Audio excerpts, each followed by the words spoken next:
Dice, por tanto, guárdate y guarda tu alma con diligencia, para que no te olvides de las cosas que tus ojos han visto, ni se aparten de tu corazón todos los días de tu vida. Antes bien, las enseñarás a tus hijos y a los hijos de tus hijos. El día que estuviste delante de Jehová tu Dios en Horeb, cuando Jehová me dijo, reúneme el pueblo para que yo les haga oír mis palabras, las cuales aprenderán para temerme todos los días que vivieren sobre la tierra, y las enseñarán a sus hijos. Y os acercasteis y os pusisteis al pie del monte, y el monte ardía en fuego hasta en medio de los cielos, con tinieblas, nube y oscuridad. Y habló Jehová con vosotros de en medio del fuego, oísteis la voz de sus palabras, mas a excepción de oír la voz, ninguna figura visteis. Y él os anunció su pacto, el cual os mandó poner por obra los 10 mandamientos y los escribió en 2 tablas de piedra. A mí también me mandó Jehová en aquel tiempo que os enseñase los estatutos y juicios, para que los pusieseis por obra en la tierra a la cual pasáis a tomar posesión de ella. Vamos a orar. Padre Santo, te damos muchas gracias. Dios, nuevamente, Dios, estamos aquí delante de tu presencia. Y nuevamente, Señor, podemos clamar a ti, Señor, buscarte, Dios, decirte, Señor, enséñanos de ti, enséñanos de tu palabra, de tu corazón, Señor. Gracias, Dios, porque podemos nuevamente recurrir, Espíritu Santo, a ti. Ven, muévete, Señor, ven y habla, ven y confronta, Dios. Ven, Señor, y haz las cosas que tienes que hacer. Gracias, en el nombre de Cristo Jesús. Amén. Amén. Bueno, hemos estado platicando en Deuteronomio capítulo 4 acerca de la obediencia. ¿Ok? Si tú vas allá a Deuteronomio 4.1, vimos ya en algún momento, dice que tienes que guardar los estatutos y decretos que yo les enseño. Y hablamos de 4 cosas en el versículo 1. Dice, para que los ejecutéis, para que viváis, para que entréis y para que poseáis. 4 cosas que en algún momento vimos. Y también, si tú sigues leyendo, fue lo que vimos la semana pasada, dice, para que ustedes sean una luz delante de los pueblos, para que los demás pueblos puedan ver que ustedes tienen a Dios en su vida. Y también para que todos los pueblos glorifiquen a Dios. Dice, para que sean un pueblo sabio y entendido, una nación grande. Entonces dice, ¿en dónde está la grandeza de este pueblo que se llama Israel? Bueno, su grandeza está en buscar a Dios y tener una relación con Dios. Cuando hablamos de nosotros mismos, hablamos, bueno, sí, de nuestras fuerzas, de lo que yo puedo hacer, de lo que yo he emprendido, de 1000 cosas que yo puedo decir acerca de mí. Sin embargo, sabemos que la palabra de Dios, por ejemplo en Corintios, 2 Corintios capítulo 3, nos habla acerca de que nuestra competencia no proviene de nosotros mismos. Y asimismo, también en el pueblo de Israel, su propia competencia no dependía de ellos, sino dependía de Dios. Entonces, es Dios el que está trabajando en sus vidas. Es Dios el que nos está llevando por este camino hacia la tierra prometida, y ahora en esta segunda generación del pueblo de Israel es Dios el que los está llevando, haciendo entrar a esa tierra, pero también poniendo las reglas y diciéndoles, recuerda lo que yo te dije, recuerda lo que ya te dije previamente, de guardar mis pactos, de guardar mis decretos, de guardar la palabra. Y dice también para que la enseñes a tus hijos y a ti también y a los hijos de tus hijos, lo que estábamos diciendo ahorita cuando presentamos a Elian. Estábamos hablando acerca de los papás, hay que hablarle a los hijos, y cuando dice los hijos de tus hijos, está hablando de una relación de abuelos también. Entonces todo esto precisamente con un solo propósito y con un solo objetivo, y eso es dar a conocer a Dios entre las naciones. Bueno, para el pueblo de Israel, conocer a Dios realmente cambió sus vidas por completo. Israel fue un pueblo de esclavos. ¿Cuánto tiempo pasó Israel siendo esclavos, estando en Egipto? Pasaron 400 años. Y entonces allí en Egipto fueron esclavos y vivieron en un territorio extranjero. No tenían esperanza alguna de trascender o de lograr algo en sus vidas. Solamente eran esclavos y eran extranjeros. Entonces no tenían aspiraciones, no tenían así como que, ay, algún día yo voy a... No sabían de eso. Y no sabían de eso porque, bueno, eran siervos, eran esclavos, los pusieron a fabricar los ladrillos para las construcciones egipcias, y bueno, no tenían otra esperanza sino morir en el campo de trabajo y morir lo más pronto posible, porque seguramente el ser un esclavo de esa manera pues no era nada agradable. Entonces eran extranjeros, no era su tierra, vivían en una tierra que era sumamente idólatra, una tierra que era sumamente hostil para ellos. Si recuerdas, por ejemplo, el libro de Éxodo, el faraón hablaba acerca de que, bueno, es que este pueblo, el pueblo de Israel, se está multiplicando en gran manera. Y entonces mataban a sus hijos. Dice, si es un varón cuando nazca de su mamá, ve y mátalo y dile que se murió y así cosas, ¿no? Entonces estaban en contra de ellos, del pueblo de Israel, del pueblo de los judíos, de los hebreos, y clamaron a Dios, y Dios se acuerda de ellos, y entonces empieza toda esta historia que hemos estado platicando en todos estos libros, desde el libro de Éxodo, acerca de cómo Dios los saca del pueblo de Egipto, de esa tierra, y los lleva a una tierra prometida. Pasaron ya 40 años después de que Dios abrió el Mar Rojo y venció al faraón. Pasaron ya 40 años, es una segunda generación la que está allí frente a la tierra prometida y prácticamente ya por entrar. Y bueno, cambió todo, cambió por completo todo, toda su vida cambió por completo, de la noche a la mañana. Antes eran esclavos y traían todavía las marcas de los latigazos y de los golpes que les daban los egipcios y cómo los maltrataban. ¿Te acuerdas que Moisés intervino una vez, en una ocasión, porque estaban maltratando a uno de los hebreos? Y yo me imagino de qué manera estaban maltratando a ese hebreo que Moisés decidió interponerse y Moisés decidió matar al egipcio. ¿De qué manera los trataban? Los trataban muy mal, seguramente. Y entonces todo cambió. De ser maltratados, de ser mal comidos, de estar siendo esclavos en Egipto, cambió radicalmente. Y ahora los estaban llevando a un territorio que era, o iba a ser la tierra de Canaán, un territorio para ellos. Dios iba a ser su Dios, iban a ser una nación específica para Dios, y Dios les iba a dar tierra para que trabajaran, y todo eso cambió de la noche a la mañana. Ellos no tenían esperanza alguna de trascender, pero ahora tenían una esperanza para siempre, una tierra, la tierra de Canaán, en donde habitarían. Y prácticamente era un pueblo olvidado, era un pueblo insignificante, el pueblo de Israel. No tenía aspiraciones, ni esperanza, ni nada. Y no tenía un rumbo definido, más que ser esclavo allí en Egipto. Pero Israel, el pueblo, fue tomado por Dios. Fue rescatado de la esclavitud, fue llevado de la mano a través del desierto, fue moldeado para buscar la voluntad de Dios y ser llevados constantemente a una experiencia de vida incomparable. Dios estaba con ellos, las maravillas de Dios estaban anunciándose día y noche a sus vidas, y entonces todo cambió. Cambió por completo. Vivir de una esclavitud, ahora vivir en el desierto. Y entonces allí en el desierto estaban acostumbrados a ir para un lado, a ir para el otro. Y entonces todo cambió para ellos. Y ahora estamos con una segunda generación. Y esta segunda generación también sería lo mismo. Dios cambiaría su vida. Dios cambiaría por completo todo lo que ellos conocían. Recordemos que esta es la segunda generación. Prácticamente todos ellos estaban allí en el desierto, crecieron en el desierto, vieron todas las particularidades del desierto, crecieron allí, y ahora Dios los iba a hacer entrar a una tierra donde fluye leche y miel, una tierra completamente diferente a un desierto, y entonces iba a cambiar todo para ellos. Ellos estaban pasando por una experiencia de vida incomparable, y no estoy hablando de que el desierto es una experiencia de vida incomparable, porque ¿a quién de ustedes les gustaría estar en un desierto? Y como hemos dicho muchas veces, bueno, los desiertos son muy difíciles. Los desiertos son, no quiero pasar por ahí. Los desiertos son algo sumamente, le queremos dar la vuelta pues al desierto. Nadie desea un desierto en su vida. Sin embargo, son necesarios en nuestras vidas. Pero no hablo de la experiencia del desierto, sino hablo acerca de una experiencia de vida incomparable por causa de conocer a Dios. Por causa de estar allí con Dios, por causa de buscar a Dios y por causa de haber sido rescatados y llevados de la mano hacia un propósito diferente por Dios mismo.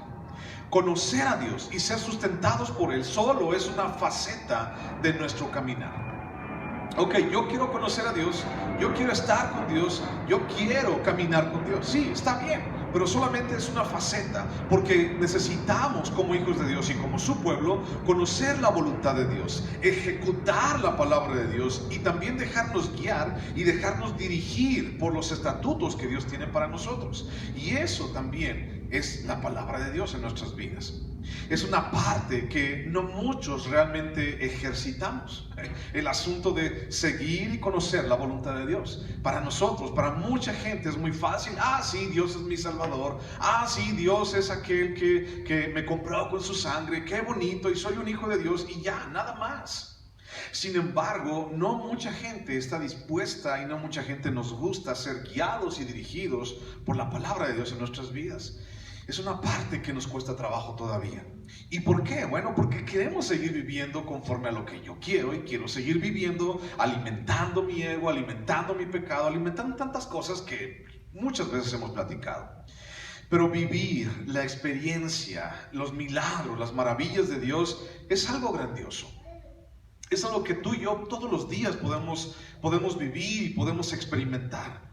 Y te quiero reiterar esto. Si hablo de milagros y maravillas y experiencias grandiosas en Dios, no estoy hablando de que te saques la lotería, y no estoy hablando de que te regalen un coche, y no estamos hablando de ese tipo de cosas. Estamos hablando de una majestuosidad espiritual en tu vida y en la mía, algo que no se puede comprar. Solamente Dios te da algo que no puedes comprar, y eso es grandioso. Pero tenemos que ejecutar la palabra de Dios en nuestras vidas. Tenemos que atesorarla, tenemos que buscar cada día más profundamente el corazón de Dios y su dirección en nuestras vidas. El buscar a Dios y el estar con Él es totalmente un estilo de vida que necesito hacer, y para lo que yo fui llamado, y tú fuiste llamado para ese estilo de vida. Buscar a Dios profundamente, su corazón. ¿Qué es lo que tú quieres? ¿Qué es lo que tú buscas? Alguno de ustedes ha ido al doctor, ¿verdad? ¿Alguna vez has ido al doctor? Y bueno, vas al doctor que a lo mejor te recomendaron, ¿no? Ah, pues voy con el doctor fulano de tal, porque me lo recomendaron, porque es bien bueno, porque me dijeron y todo. Y entonces tú vas con el doctor y le cuentas todo lo que tienes, y así como me duele aquí, me duele acá, y me duele aquí. Y ya le cuentas todos tus padecimientos y todas tus quejas y quebrantos. Y ya el dolor te da una pastillita, te da una inyección, te da una pomadita, y ya te vas a tu casa y te la pones, y ya duermes bien a gusto y te curas. ¿Y cuándo te importó la vida del doctor? ¿Cuándo te importó? O sea, y aunque estuviera sentada allí con el doctor y me ha dicho, oiga doctor, usted, pues ¿cuántos años tiene? A ver, diga, oiga doctor, ¿y usted, cuántos hijos tiene? ¿Y qué te va a decir el doctor? Mire, usted viene a consulta, a usted no le importa mi vida, o sea, usted cállese y tómase las pastillas que yo le estoy dando. No hay una relación más allá de la consulta, ¿verdad? O sea, ¿y cuánto dura la consulta? 10 minutos, 20 minutos, 30 si te va bien, y si te ausculta todo por completo. Pero no dura más allá de eso. Y si vas al seguro al doctor, pues así rápido, tenga su paracetamol. Pero es que tú tengas un paracetamol y tengas un naproxeno y váyase, se le quita. Y véngase en 3 años. Y si no se le quita, pues ya se murió y ya se me lo quité encima. Pero dura muy poquito, no es una relación así, no es una relación como una relación con Dios, no es una relación de amistad. Pero Dios no busca eso. Si tú te das cuenta, mucha gente toma a Dios así, como un doctor al cual voy y quiero medicina, y me da medicina y ya me curo de la enfermedad y ¡pum! Ya me arreglé, ya se arregló todo, oraron por mí, ayunaron por mí y hablaron con mi esposo, hablaron con mi esposa, hablaron con mis hijos, y ya les dieron una cachetada al pastor y ya se están portando bien mi esposo y mis hijos. Ya mi esposo no se sale todos los viernes en la noche y regresa hasta el domingo en la mañana y ya no se sale. Qué bueno que el pastor. Pero no es así con Dios. Con Dios, Él busca que nosotros atesoremos cada día a estudiar profundamente su corazón y su palabra. El que cada día nosotros busquemos su dirección. Para nosotros el vivir con Dios es un estilo de vida que necesito hacer, para lo que yo fui llamado. Tú fuiste llamado para eso, para vivir un estilo de vida completamente diferente al que toda la gente está viviendo. para vivir un matrimonio totalmente diferente al que toda la gente está viviendo, para ser un hijo totalmente diferente al que toda la gente es, al que todos los hijos son usualmente, a ser un esposo, una esposa totalmente diferente. Ese es tu llamado. Y si tú dices, bueno, yo no tengo un llamado, allí está tu llamado. Y ese llamado no te lo puedes quitar de encima, a menos que no quieras nada con Dios. Entonces, Dios busca que tú y yo ondemos en la palabra, que vivamos en eso y que tú y yo seamos o agarremos un estilo de vida que yo sé que necesito. Las cosas viejas pasaron, aquí todas son hechas nuevas. Entonces tenemos que considerar esto, porque Dios nos da estos estatutos y nos da estos mandamientos, porque así como para el pueblo de Israel, Dios sabía, Él había considerado cuántas tentaciones y cuántas dificultades rodeaban al pueblo de Israel. Y también cuántos deseos corruptos había en el pueblo de Israel, en el corazón del pueblo de Israel. Entonces también hoy Dios considera cuántas tentaciones nos rodean y cuántos deseos corruptos hay en nuestro corazón. Entonces necesitamos cuidarnos con toda diligencia, dice la palabra, ahorita lo vamos a estudiar. Necesitamos cuidarnos con toda diligencia.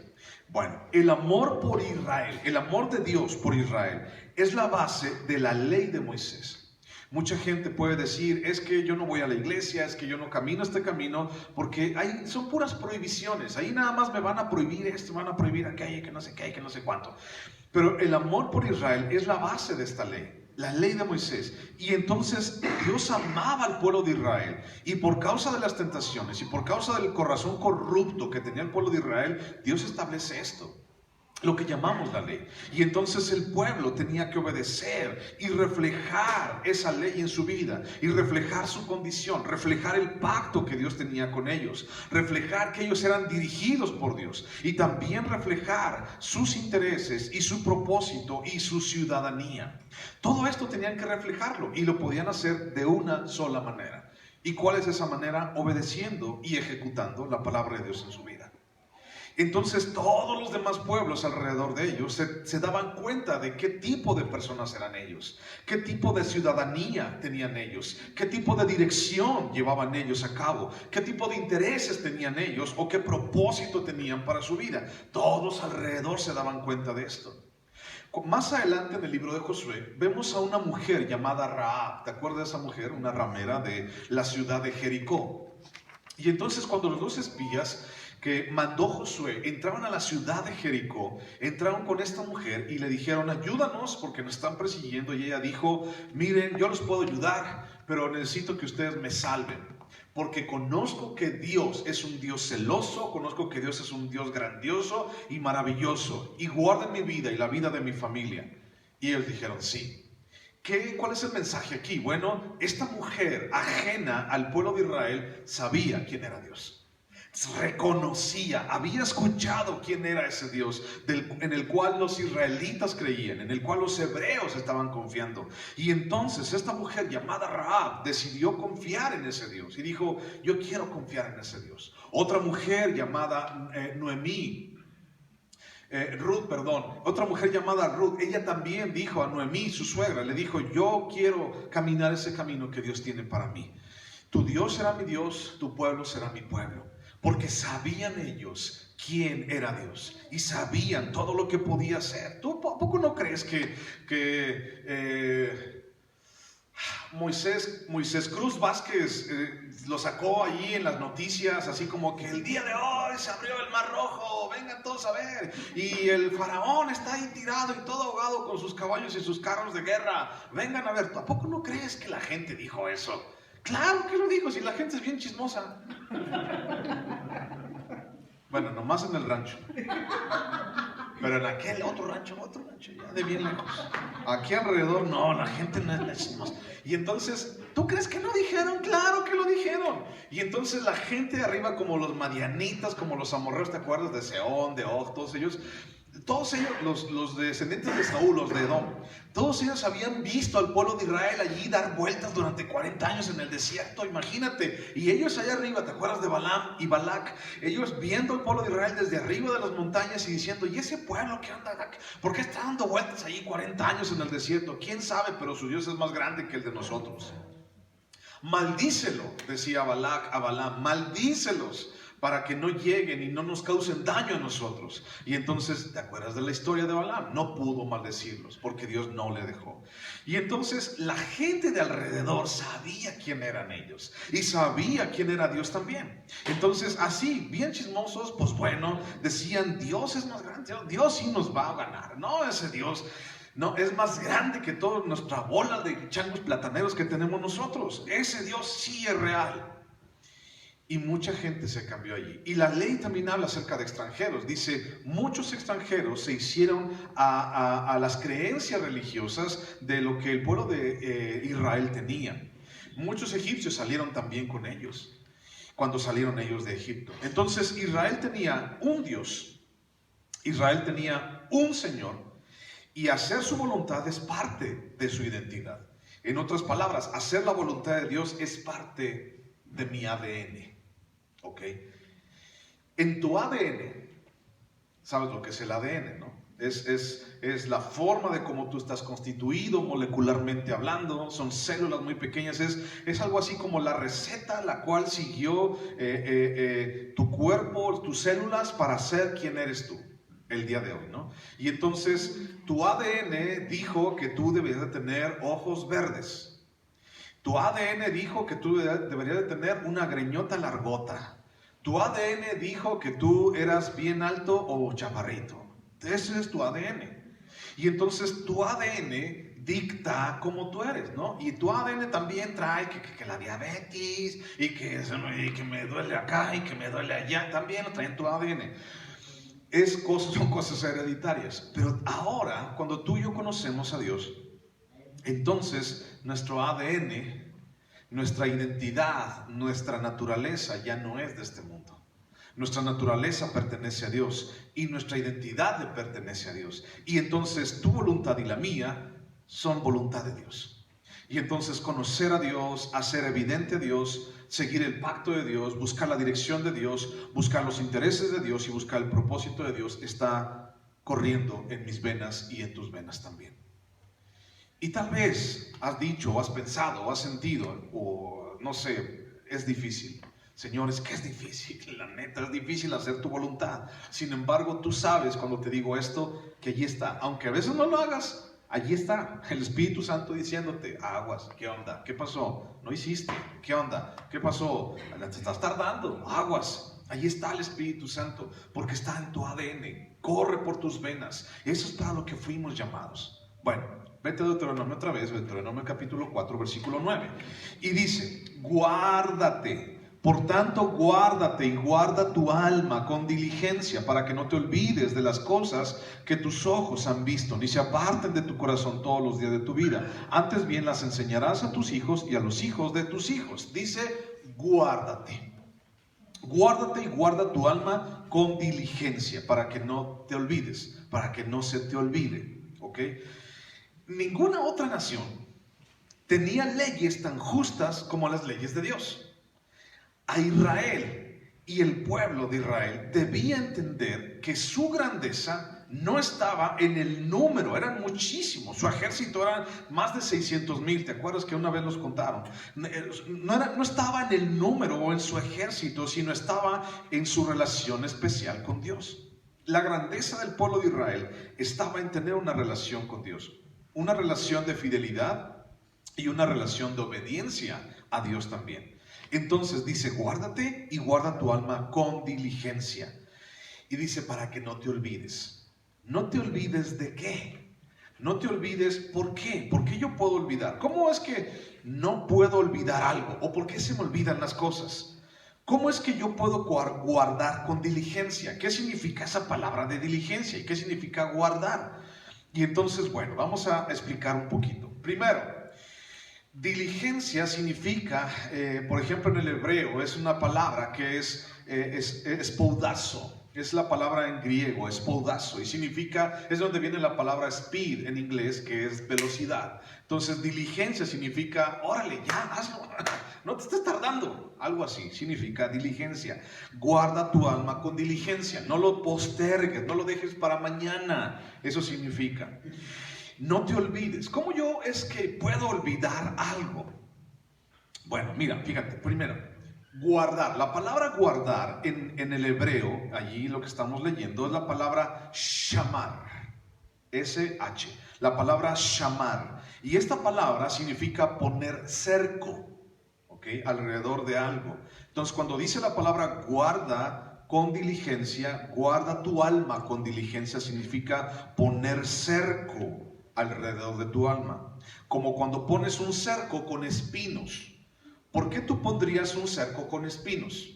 Alrededor, por ejemplo, a algunos de ustedes les gustan las plantitas, las florecitas, y luego los perros de los vecinos se meten a hacerte ahí, y entonces le pones espinas. ¿Para qué? Pues para que no se metan los perros. Entonces, guardar tu alma significa poner un cerco, como cuando lo hacemos con espinas alrededor de nuestra alma. Significa también custodiar tu alma, significa ponerle un guardián a tu alma. Algunos de ustedes tienen perro guardián, y entonces el perro, aunque esté chiquitillo, ¿verdad? Pero el perro te avisa, y te avisa cuando viene alguien, te avisa cuando no conoce a alguien, y es como un guardián, pues. Y entonces, ¿por qué pones tú un guardián? ¿Por qué pones tú a cuidar algo? ¿Por qué lo pones a cuidarte? A que te cuide algo. Porque te interesa, ¿o no? Porque quieres que esté así. Tú pones un perro en tu casa porque no quieres que nadie se meta a tu casa. Tú pones un cerco de espinas alrededor de un rosal porque no quieres que nadie agarre ese rosal, porque quieres que crezca bonito. Entonces, guardar significa poner un cerco a tu alma, como con espinas, custodiarlo, cuidarlo. Eso significa la palabra guardar. Entonces, ¿realmente has guardado tu alma? ¿Realmente has guardado tu corazón? ¿Realmente has guardado, como dice la palabra, lo que tú o tus intereses? ¿Realmente los has guardado? Tal vez hemos puesto más un cerco o algo como un guardián. Nos hemos preocupado más por las cosas materiales que por nuestra propia alma. Nos hemos preocupado más por el qué dirán que por nuestro propio corazón. Nos hemos preocupado más por quién sabe cuántas cosas tontas antes que por preocuparnos y poner cerco alrededor de nuestro corazón y de nuestra alma. ¿Por qué por nuestra alma? ¿Por qué no dice por tu cuerpo? Porque nuestra alma está en nuestras decisiones. En nuestra alma decidimos hacia dónde queremos ir, qué es lo que yo quiero hacer. Y es tu alma la que tiene que estar guardada, porque si no guardas tu alma, entonces va a decidir mal en la vida. Y cada vez que decidimos mal, entonces la regamos bien gacho. Y pagamos el precio de eso. Y lo pagamos bien alto, con muchos intereses. La palabra olvidar, o dice, guárdala tu alma para que no te olvides. La palabra olvidar, en hebreo, es la palabra shakeach.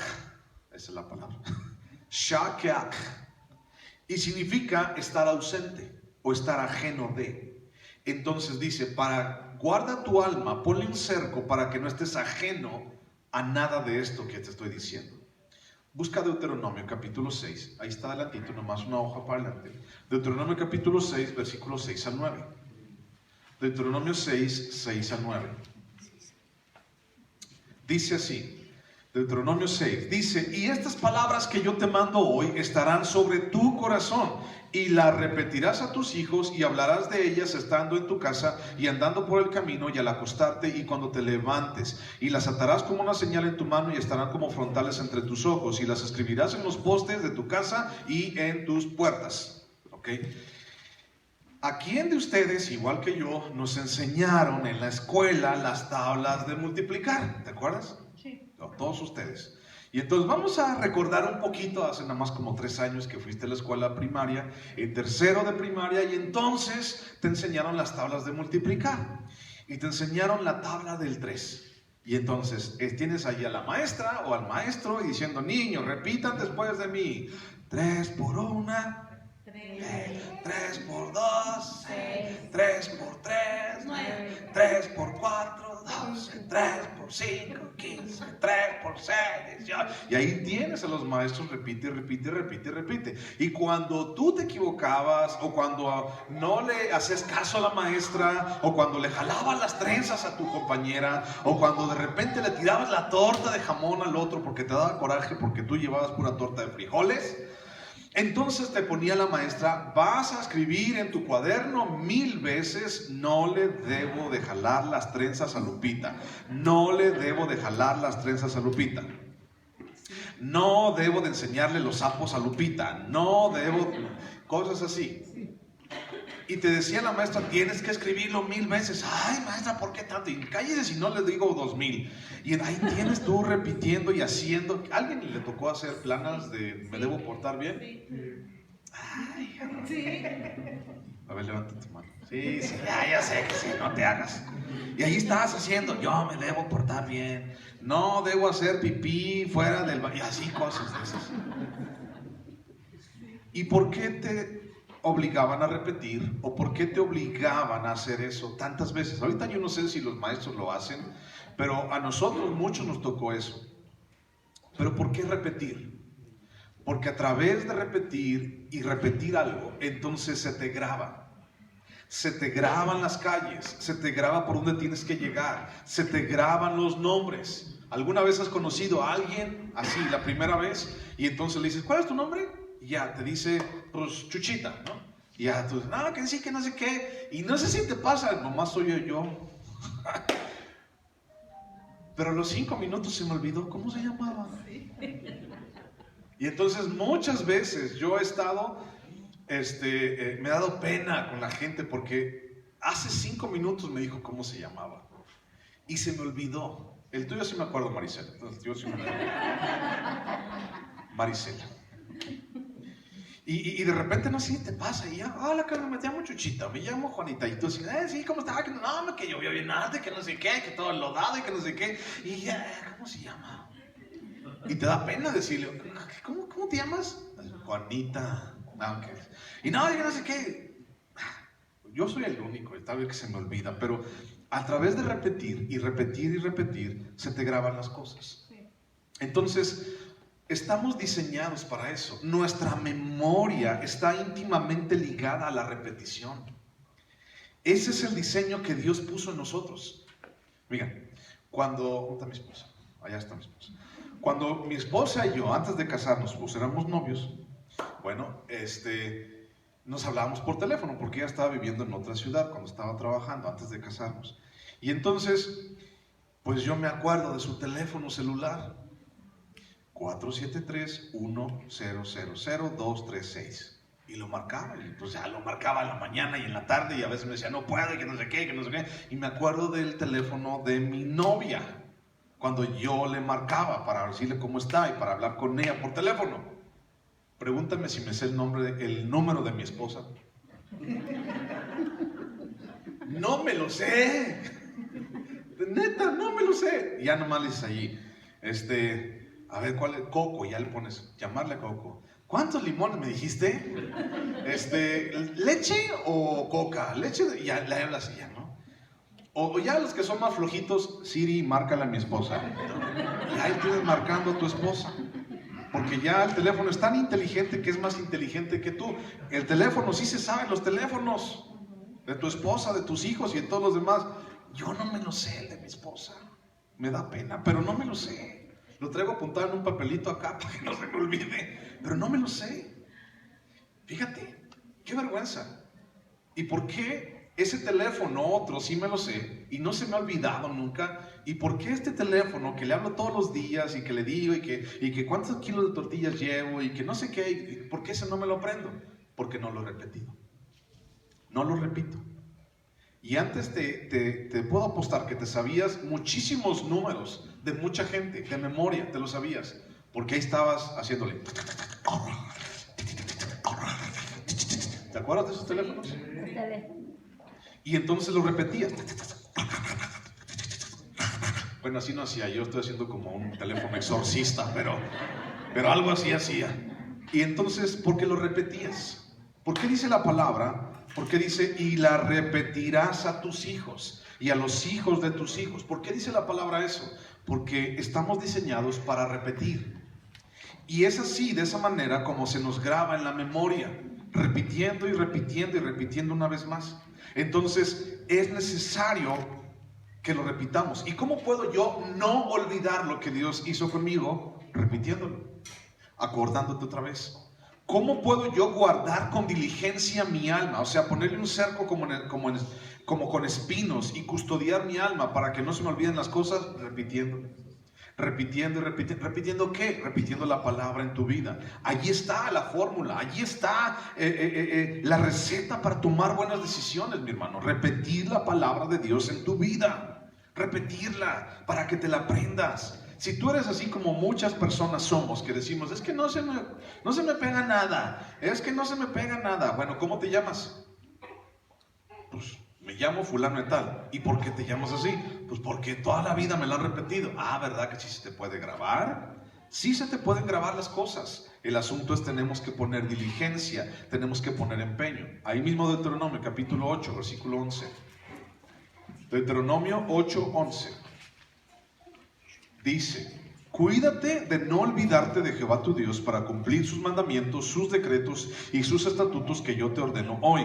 No suceda que comas y te sacies y edifiques buenas casas en que habites, y tus vacas y tus ovejas se aumenten, y la plata y el oro se te multipliquen, y todo lo que tú tuvieres se aumente. Y se enorgullezca tu corazón y te olvides de Jehová tu Dios, que te sacó de tierra de Egipto, de casa de servidumbre, que te hizo caminar por un desierto grande y espantoso, lleno de serpientes ardientes y de escorpiones y de sed, y donde no había agua, y él te sacó agua de la roca del pedernal, que te sustentó con maná en el desierto, comida que tus padres no habían conocido, afligiéndote y probándote a la postre, para la postre hacerte bien. Y digas en tu corazón: mi poder y mi fuerza de mi mano me han traído esta riqueza. Sino acuérdate de Jehová tu Dios, porque él te da el poder para hacer las riquezas, a fin de confirmar su pacto que juró a tus padres, como en este día. Mas si llegares a olvidarte de Jehová tu Dios, si anduvieres en pos de dioses ajenos, y les sirviereis a ellos y te inclinares, yo lo afirmo hoy contra vosotros, que de cierto pereceréis. Como las naciones que Jehová destruirá delante de vosotros, pereceréis, por cuanto no habéis atendido a la voz de Jehová vuestro Dios. Dice: si a ti se te olvida de dónde saliste, si a ti se te olvida qué es lo que Dios ha hecho contigo, si a ti se te olvida la palabra de Dios en tu vida, entonces dices: vas a perecer. Ahora, la paga del pecado es la muerte. Entonces, ¿cómo es que yo encuentro la muerte? ¿Por qué voy a perecer? Porque yo, cuando no tengo la palabra de Dios, suelo pecar en mi corazón. No me importa pecar. No me importa hacer lo que mi corazón y mi carne y mi ego quieren hacer. No me importa. Si no tengo la palabra de Dios en mi corazón, el Espíritu Santo no tiene nada que apelar. No tiene nada de qué agarrarse el Espíritu Santo para recordarte que estás mal, que tienes que hacer esto, que tienes que hacer aquello. El Espíritu Santo, si no encuentra nada de palabra en tu corazón, entonces le es más difícil instruirte y guiarte. Pero si nada más tienes un versículo, entonces el Espíritu Santo puede agarrar de allí y entonces instruirte para allá. Aunque nada más te sepas, la paga del pecado es muerte. Aunque nada más te sepas ese, ya sabes que un día, cuando tengas el pecado enfrente de ti, sabes que ese pecado puede llevarte a la muerte, porque sabes que la palabra lo dice. Pero si no tienes nada, entonces tu corazón va a ir y se va a desviar y va a pecar y va a estar en contra de Dios. Y hay un gran peligro en olvidar. Y resulta que es muy fácil olvidar. Resulta que es muy fácil olvidar. De repente un día comes frijoles y se te olvida el inglés. Así, de la noche a la mañana. ¿Cómo? ¿Quién sabe? Pero se me olvidó. De repente un día comes nopales y ya se te olvidó el inglés, ¿no? Y ya. Y de repente, fíjate, dice un chiste: se fue a los United como Juancho y ahora regresa como Mr. John. Se les olvida a muchas personas. Se les olvida de dónde son. Se les olvida qué pasó. Hay un gran peligro en olvidar, porque es muy fácil olvidar. Es muy fácil olvidarnos de Dios. Es muy fácil olvidar. Y olvidar nos lleva a no valorar o a no atesorar lo que yo tengo. ¿Qué tenía el pueblo de Israel? ¿Qué tenemos nosotros? Es fácil olvidar cuando no hay interés, cuando no hay amor por las cosas, cuando no pones un cerco para lo que te interesa o lo que tú amas. Es bien fácil olvidar, es bien fácil dejarlo pasar. ¿Qué es lo que le pasa, por ejemplo, a la tierra cuando no es cultivada? Pues bueno, la gente de aquí del rancho dice: se hace monte. Significa se hacen arbustos, y se hacen huizaches, y se hacen quién sabe cuántas plantas, y se hacen animales, porque a la gente no le interesa sembrar. Entonces, cuando a ti no te interesa algo, cuando no lo valoras, no lo atesoras, es porque tal vez o no tienes un interés en ello o no tienes amor por eso. Y se te puede olvidar, ahí se te olvida. ¿Y cuántas tierras, por ejemplo, alrededor de nosotros están olvidadas? No tienen un interés. ¿Y cuántas de esas tierras no están produciendo? Porque nadie tuvo interés por ellas. Entonces, Dios dice, sé diligente y guarda tu alma, guarda tu corazón para que no te olvides de lo que tienes. ¿Y qué tenemos hoy? Bueno, tenemos a Dios en nuestras vidas, tenemos la palabra de Dios en nuestro corazón. Yo tengo interés por eso, tengo interés, amo la palabra de Dios. Y entonces dice, enseña eso a tus hijos, a guardarlos también, a guardar su corazón, cuídate. Y sabes, guardar, así como dice guárdate, va más allá de cuídate. Dice, por tanto, guárdate. Cuídate me suena así como que, ay, pues cuídate que no te vayas a tropezar, cuídate que no te vaya a dar gripa, cuídate. Pero cuando dice guárdate, está hablando de tu corazón y está hablando de tu alma. Y entonces digo, bueno, guárdate. Ahora yo te voy a decir guárdate, yo no te voy a decir cuídate, te voy a decir guárdate. Porque eso significa atesorar, valorar y no olvidarte de lo que Dios ha hecho en ti, en tu vida. Eso significa que vas a poner un cerco alrededor de tu alma. Versículo 10 de Deuteronomio capítulo 4 dice, el día que estuviste delante de Jehová tu Dios en Horeb, cuando Jehová me dijo, reúneme al pueblo para que yo les haga oír mis palabras, las cuales aprenderán para temerme todos los días que vivieren sobre la tierra, y las enseñarán a sus hijos. Dice aquí, las enseñarán a sus hijos. El día que estuviste delante de Dios en el monte Sinaí, el monte Horeb, el monte Sinaí es exactamente el mismo. El día que estuviste delante de Dios, el pueblo de Israel debía de acordarse de la experiencia en ese monte, el monte Horeb o el monte Sinaí, y enseñar la realidad de esta experiencia a sus hijos. ¿Cuál es la realidad de la experiencia del monte de Dios o el monte Sinaí para sus hijos? Bueno, de que cada generación debía de aprender a tener una relación personal con Dios. Cada generación debía de aprender a tener una relación especial con Dios. Una relación particular, una relación, cada uno con Dios. Eso fue el resultado del monte Sinaí, el resultado del monte Horeb. Dios quería tener una relación con su pueblo y el pueblo debía tener una relación con Dios. Busca Job capítulo 42. Job capítulo 42. Job capítulo 42. Mientras lo encuentras, recuerda que Job fue, todo el libro de Job nos habla acerca de las penurias, de situaciones que Job estaba pasando, de cómo se estaba quejando delante de Dios, de cómo sus amigos le decían, no te quejes, mira esto, mira aquello, de los consejos que le daban sus amigos también. Y entonces vemos que Job en un principio era un hombre justo. Fíjate bien, Job era un hombre justo, dice la historia, o dice el libro de Job en su capítulo 1 y 2. Job era un hombre justo y presentaba sacrificios y pedía perdón, sí. Pero ahora, al final del libro, le da una vuelta completamente a su creencia de Job, de lo que él pensaba que era Dios. Y entonces Job se da cuenta de tantas cosas tan impresionantes. Y vamos a leer lo que dice. Job capítulo 42, versículo 1. Dice, respondió Job a Jehová y dijo, yo conozco que todo lo puedes y que no hay pensamiento que se esconda de ti. ¿Quién es el que oscurece el consejo sin entendimiento? Por tanto, yo hablaba lo que no entendía, cosas demasiado maravillosas para mí que yo no comprendía. Fíjate bien lo que viene en el 4. Oye, te ruego y hablaré, te preguntaré y tú me enseñarás. De oídas te había oído, mas ahora mis ojos te ven. Por tanto, me aborrezco y me arrepiento en polvo y ceniza. ¿Qué es lo que vemos aquí? Yo clamo y tú me respondes. Hay una palabra para esto. Y se llama relación, se llama comunicación. Y algo de lo que Dios nos ha llamado a hacer es a tener una relación con Dios. Yo quiero que tengas una relación conmigo, dice Dios. La relación del pueblo de Israel era con Dios y era mucho más que una relación usual que cualquier pueblo podía tener con su Dios, con D minúscula. Era más usual, no era una relación usual, era una relación especial. Los demás pueblos tenían una relación con su Dios. ¿Cómo? Pues como mucha gente hoy la tiene, con sus dioses, con D minúscula. Y entonces iban y le pedían, como con el doctor, iban y le pedían algo y bueno, ya le prendían allí una fogatita, le prendían allí una veladora y se iban y ya, ¿no? Pero nunca se esperaban a que su Dios les contestara. o nunca se esperan a que su Dios les conteste. ¿Por qué? Pues porque no puede. Así de sencillo. Pero el Dios de la Biblia, el Dios creador, Jesucristo, Él contesta, Él nos habla, Él nos confronta y Él nos hace entender que Él necesita, que Él quiere que nosotros tengamos una relación especial con Él. Como cuando Moisés hablaba con Dios. Fíjate lo que dice Éxodo capítulo 33, versículo 7. Éxodo 33, 7. Éxodo 33, 7. Dice, y Moisés tomó el tabernáculo y lo levantó lejos, fuera del campamento, y lo llamó el tabernáculo de reunión. ¿Por qué crees tú que lo llamó el tabernáculo de reunión? Porque allí se reunía con Dios.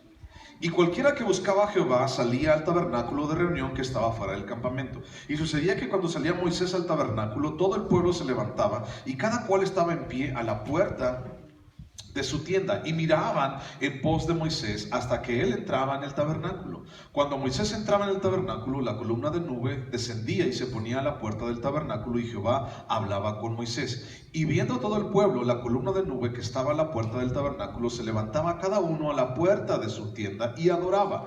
Y hablaba Jehová a Moisés cara a cara, como habla cualquiera a su compañero. ¿Ok? Como habla cualquiera con su compañero. ¿Qué significa eso? Como habla cualquiera a su compañero. Pues de una manera bien usual, de una manera así como estamos hablando hoy, tener una relación. Mucha gente piensa en tener una relación con Dios en suma religiosidad, en estar viviendo en una iglesia allí todo el día, todos los días. No, la relación con Dios es cuando vas caminando y entonces hablas con Él como con un compañero. El propósito de Dios es estar con nosotros, en medio de nosotros, pero el obstáculo siempre ha sido el pecado. Y Dios resolvió el pecado. Pero a veces nos parece imposible que Dios esté con nosotros y entre nosotros, porque aún hay pecado y cosas que resolver en nuestras vidas y en nuestro corazón. Y esa relación nos parece como bien lejana.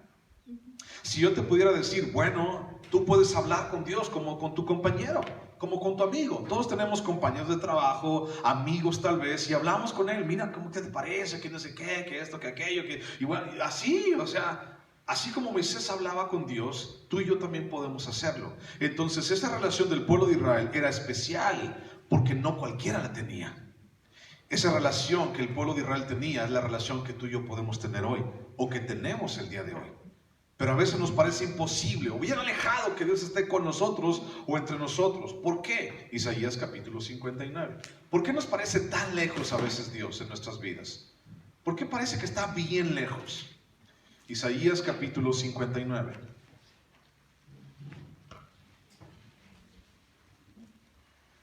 Dice, he aquí que no se ha cortado la mano de Jehová para salvar, ni se ha agravado su oído para oír, pero vuestras iniquidades han hecho división entre vosotros y vuestro Dios, y vuestros pecados han hecho ocultar de vosotros su rostro para no oír. ¿Qué es lo que ha obstaculizado nuestra relación con Dios? Nuestros pecados y nuestras iniquidades. Dios está allí y muchas veces si te parece imposible es porque tienes cosas que arreglar, tienes cosas que resolver.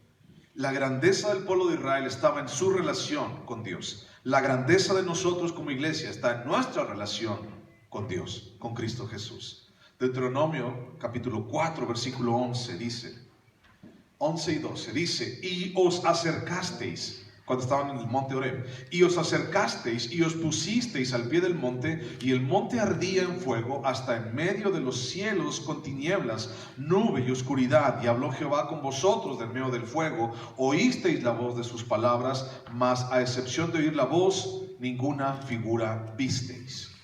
Escuchaste a Dios, escuchaste su voz, pero no viste ninguna figura. Dice, pudiste ver maravillas, escuchar su voz, pero ninguna figura visteis. No voy a hablar mucho acerca de la idolatría, porque eso es los siguientes versículos que vienen adelante. Si tú tienes abierta tu Biblia, hay muchos versículos que vamos a hablar a continuación o la siguiente semana acerca de la idolatría. Entonces no voy a tocar mucho eso. Pero está hablando acerca de idolatría. Dice, no viste ninguna imagen. cuando estaba allí en el monte. No viste ninguna imagen, solamente escuchaste mi voz. Ninguna figura visteis. ¿Para qué? Para que no hayan hecho ellos ninguna figura y adorarla. ¿De dónde venían ellos de vivir? ¿Te acuerdas? De Egipto. ¿Sabes tú que en Egipto hay o habían más de 1500 dioses? Había más de 1500 dioses en esa época, y cada uno representado con una imagen visible.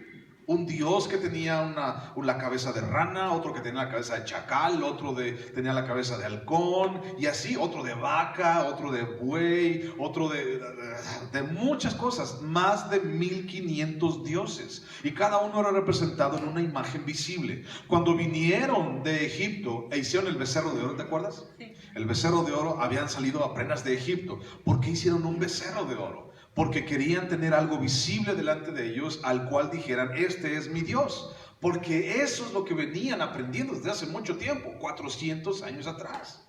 Todas esas tradiciones, toda esa religión falsa, la venían aprendiendo, aunque ellos no la practicaban, o tal vez, no lo sé, o los obligaban, pero el asunto es que lo venían viviendo desde hace 400 años. Estaban acostumbrados a ver a su Dios enfrente de ellos, así, cara a cara. Y entonces por eso hicieron una imagen visible.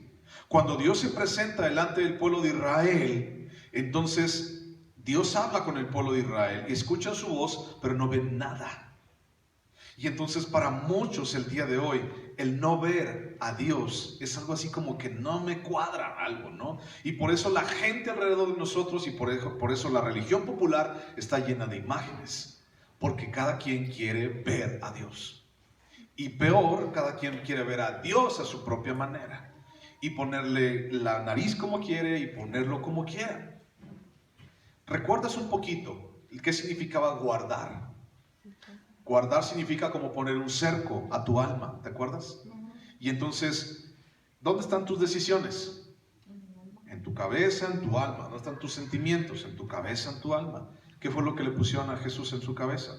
Una corona de espinas. Algo que tiene un poco de relación.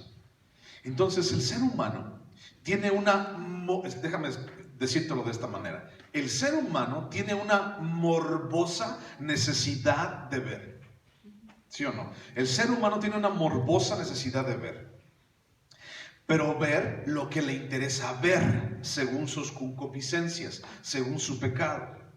Un día de repente vas en la calle y un accidente, tu coche, tu moto, tu bici, y no sé de dónde sale la gente, pero en 5 segundos tienes a un arterón de gente alrededor de ti, y todos viéndote. Ay, te caíste, ay, te tronchaste la pata, mira, ay, pobrecito, ahorita viene la ambulancia, y todos viendo, y cómo quedó, y mira cómo le quedó a la pata, toda así para arriba, y mira que, ay, y cuando vas y lo cuentas, ay, estaba grite, chille, ay, mi pie, y tú así, ay, pobrecito. Tenemos una morbosa necesidad de ver, esa es la verdad. Pero el día que pides ayuda, porque a mí me ha pasado, el día que pides ayuda, nadie va a ver. Un día estaba cortando las hojas del árbol o la palmera que está ahí afuera de mi casa, y me caí de la escalera. Y yo dije, se escuchó tan fuerte, dije, ahorita van a venir todos los vecinos así de morbosos como son. Dije, van a venir a levantarme. Bueno, pues no vino, nadie les llegó a levantarme. Nadie llegó ni siquiera a tomarme así con el celular para subirme al Face. Nadie. Porque todos tenemos una morbosa necesidad de ver, pero ver lo que a mí me interesa, lo que yo quiero. Hebreos capítulo 11, versículo 1. Hebreos 11:1. Dice, es pues la fe, la certeza de lo que se espera, y la convicción de lo que no se ve.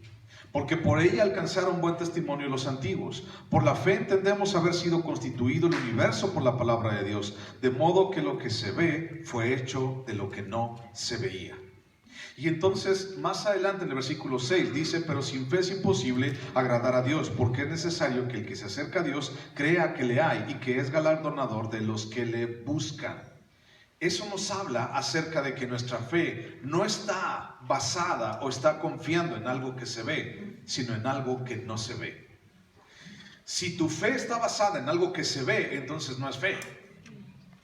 Si tu fe está basada en algo que no se ve, entonces es fe. Porque fe es la certeza de lo que se espera y la convicción de lo que no puedo ver, de lo que no se ve. Entonces cuando vino allí en el monte Sinaí, en el monte Horeb, y dijeron, bueno, ese es Dios, y vemos sus maravillas, y vemos lo grandioso, y escuchamos su voz, pero no vieron ninguna imagen, estaban viendo la majestad de Dios, y estaban ejerciendo su fe. Ese es Dios. Nunca en la vida ellos vieron ningún Dios como Él. Veían allí la estatua de Anubis, veían la estatua de Osiris en Egipto, pero nunca vieron el poder de Dios en su expresión como lo hicieron ellos allí en el desierto. Nunca lo vieron. Eso tuvo que haber cambiado su vida. La majestad de Dios en mi vida tiene que ver con lo que Él hace, no con imágenes. La majestad de Dios tiene que ver con Él, no con imágenes. Es Dios actuando en mi vida. No tomándose selfies, Dios, así, voy a tomar una selfie para que todos vean cómo soy. No, Dios no se anda tomando selfies. Dios no se anda diciendo, este soy yo para que me conozcas, ¿no? Y aquí está mi foto, y me pongo de perfil, y me pongo filtros para que todos vean que soy Dios, ¿no? No, Dios no hace eso. Dios no se toma fotos para que lo conozcas. Dios hace milagros, Dios hace maravillas, Dios actúa en tu vida para que tú lo conozcas y sepas quién es Dios. ¿Cuánto ha hecho Dios en tu vida? Creo que ha hecho mucho. Eso es Dios. Ese es Dios, actuando. No nada más diciendo yo soy, sino actuando en tu vida. Colosenses capítulo 1, versículo 15. Colosenses 1:15 dice.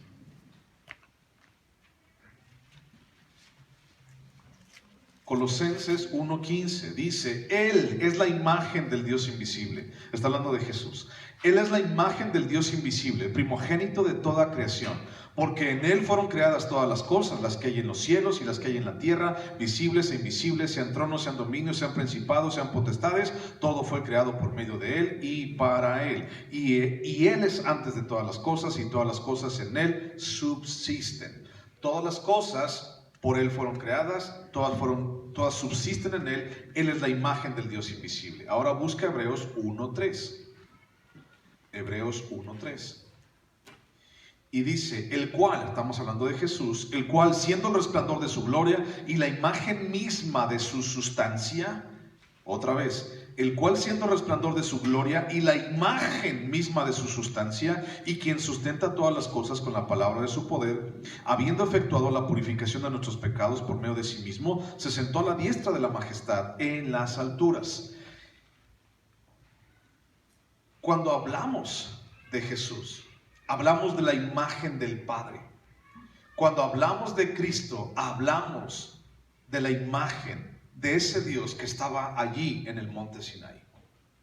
En Juan capítulo 14, no lo busques, pero apúntalo si quieres. Juan capítulo 14, versículo 8 al 12.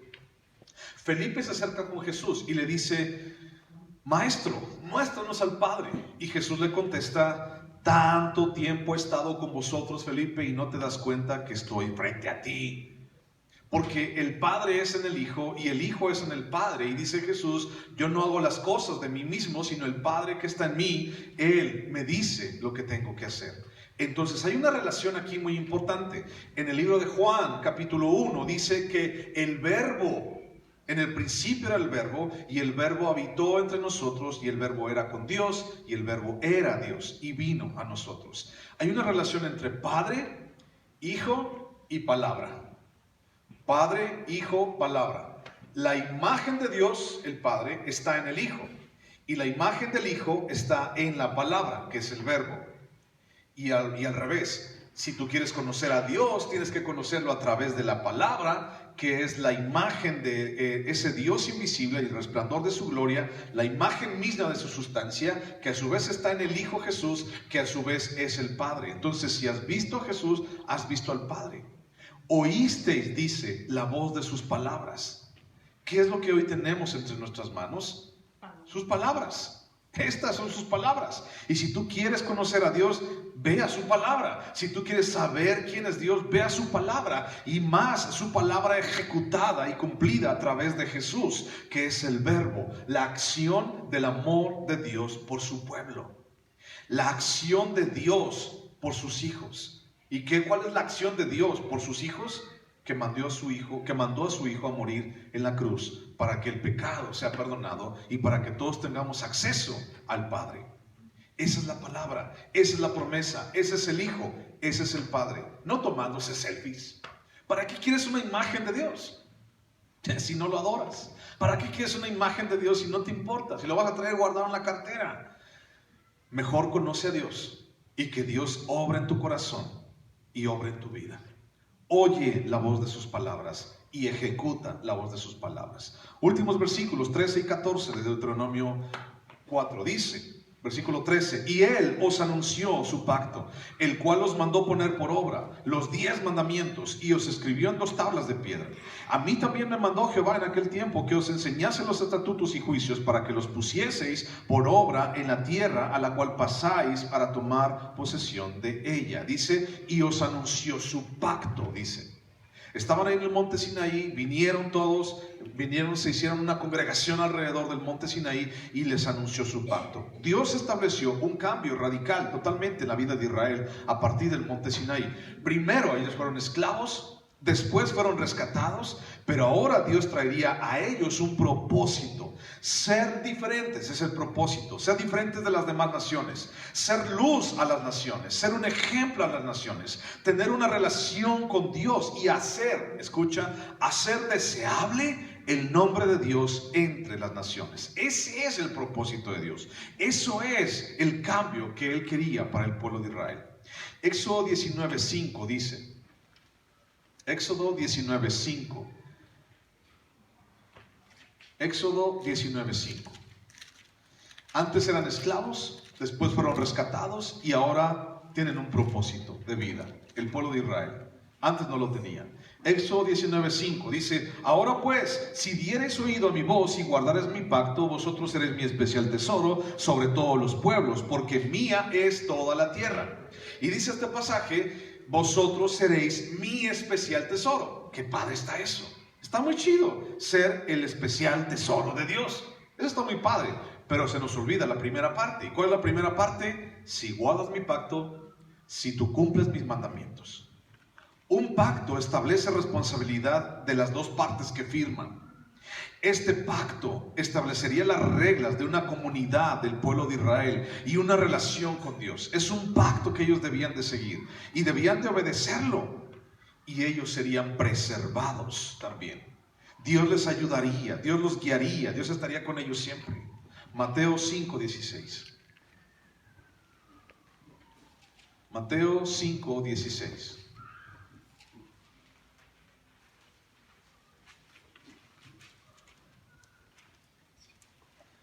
Mateo 5:16 dice, así alumbre vuestra luz delante de los hombres, para que vean vuestras buenas obras y glorifiquen a vuestro Padre que está en los cielos. Dice, de esta manera que tu luz, la luz que Dios ha dado en ti, que Dios te ha prestado, brille delante de los hombres, para que la demás gente conozca quién es Dios y glorifique a Dios. ¿Qué es lo que Dios ha puesto en nosotros? Ha puesto luz, ha puesto esperanza, ha puesto salvación, nos ha rescatado. Fuimos esclavos, pero también ha puesto en nosotros un propósito. ¿Y cómo sabemos cuál es el pacto que Dios ha puesto en nuestras vidas? Bueno, con el pueblo de Israel, Dios llevó un par de tablas de piedra, ¿te acuerdas? 2 piedras, pues, así como delgaditas, pues, parecían tablas. Y Dios escribió allí los 10 mandamientos. ¿Por qué los escribió en piedra? Bueno, tú puedes borrar muy fácil, así como la piedra, lo que está escrito. No se puede borrar. Entonces decimos, está escrito en piedra, es decir, es algo que no puedes quitar. Pero ¿por qué ya Dios quitó eso y lo estableció en un lugar diferente? ¿En qué lugar diferente lo estableció?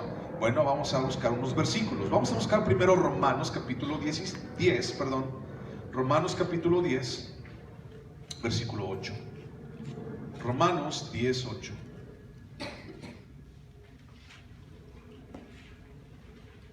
¿Cuál es el pacto que Dios establece con nosotros hoy? Así como con el pueblo de Israel. Romanos 18 dice: ¿mas qué dice? Cerca de ti está la palabra, en tu boca y en tu corazón. Esta es la palabra de fe que predicamos. Que si confesares con tu boca que Jesús es el Señor y creyeres en tu corazón que Dios le levantó de los muertos, serás salvo. Porque con el corazón se cree para justicia, pero con la boca se confiesa para salvación. Ese es el pacto que Dios establece con nosotros. Todo aquel que en Él cree no se pierde. El que confiesa con su boca, dice, será salvo.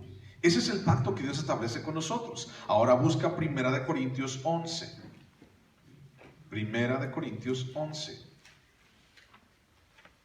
Versículo 23. Dice, 1 Corintios 11, 23, dice: porque yo recibí del Señor lo que también os he enseñado, que el Señor Jesús, la noche que fue entregado, tomó pan, y habiendo dado gracias, lo partió y dijo: tomad, comed, esto es mi cuerpo que por vosotros es partido, haced esto en memoria de mí. Asimismo tomó también la copa después de haber cenado, diciendo: esta copa es el nuevo pacto en mi sangre. Haced esto todas las veces que la bebiereis en memoria de mí. Así pues, todas las veces que comiereis este pan y bebiereis esta copa, la muerte del Señor anunciáis hasta que Él venga. ¿De qué se trata aquí?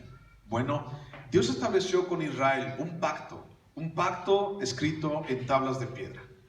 Y guardaban ese pacto. Y recuerdas el arca del testimonio, el arca del pacto, un cajón así recubierto de oro por dentro y por fuera. Ahí traían las tablas de la ley. Las andaban trayendo para todos lados, cargándolas.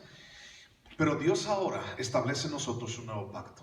Y ese pacto está firmado por la sangre de Jesús. Ese pacto fue hecho y fue establecido en la cruz. Y ese pacto, de ese dependemos tú y yo todos los días. Y es un pacto que nos lleva a ti y a mí a tener una esperanza. Todo aquel que confiesa que Jesucristo es el Señor, dice, será salvo. Eso es el nuevo pacto, la copa del nuevo pacto. Su sangre es el nuevo pacto. Un nuevo pacto escrito no en tablas de piedra, sino escrito en mi corazón, con la sangre de Jesús. Ese pacto lo traigo aquí. Ese pacto lo traes tú allí también, en tu corazón. Nadie te lo puede quitar. Nadie lo puede borrar. Nadie puede entrar allí y ponerle algo diferente. Pero tenemos que ir a su voz, a su palabra, escucharlo a Él, escuchar al Hijo y hacer la palabra de Dios en mi vida. Enseñándolo a mis hijos y a los hijos de mis hijos. Repitiéndolo para que no me olvide de eso. Para no caer en errores. Para estar con Él, una relación con Él. Oramos.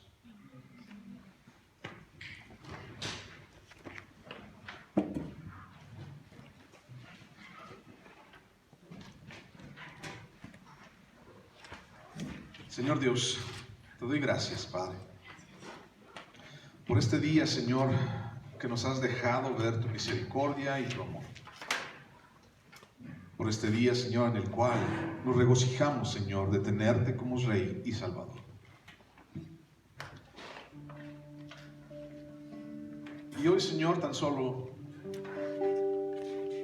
queremos llegar a ti, Señor, tener una relación contigo, Jesús.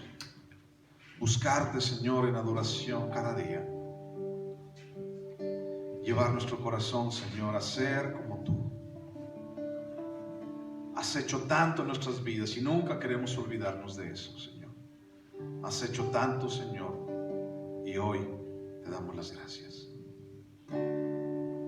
Cuando pienso en tu amor y en tu fidelidad, puedo hacer más que postrarme y adorar.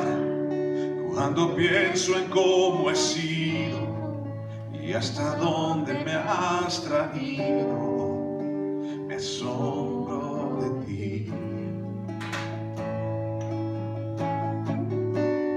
Y no me quiero conformar.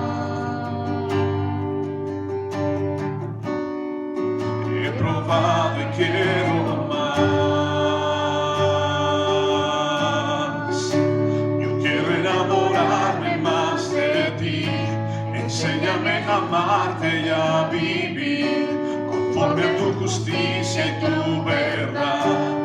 Por mi vida quiero adorar con todo lo que tengo y lo que soy, con todo lo que soy. sido te lo doy. Que mi vida sea para ti como un perfume a tus pies.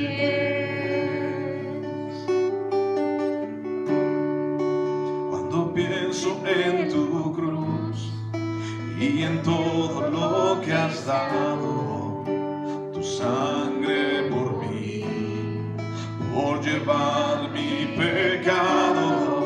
Cuando pienso en tu mano, que hasta aquí hemos llegado por tu fidelidad,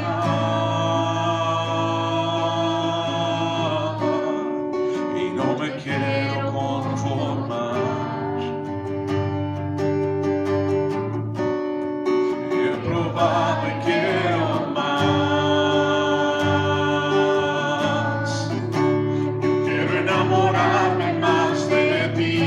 Enséñame a amarte, a vivir conforme a tu justicia y tu verdad. Con mi vida quiero adorar, con todo lo que tengo y lo que soy, todo lo que he sido te lo doy. Que mi vida sea para ti como un perfume a tus pies.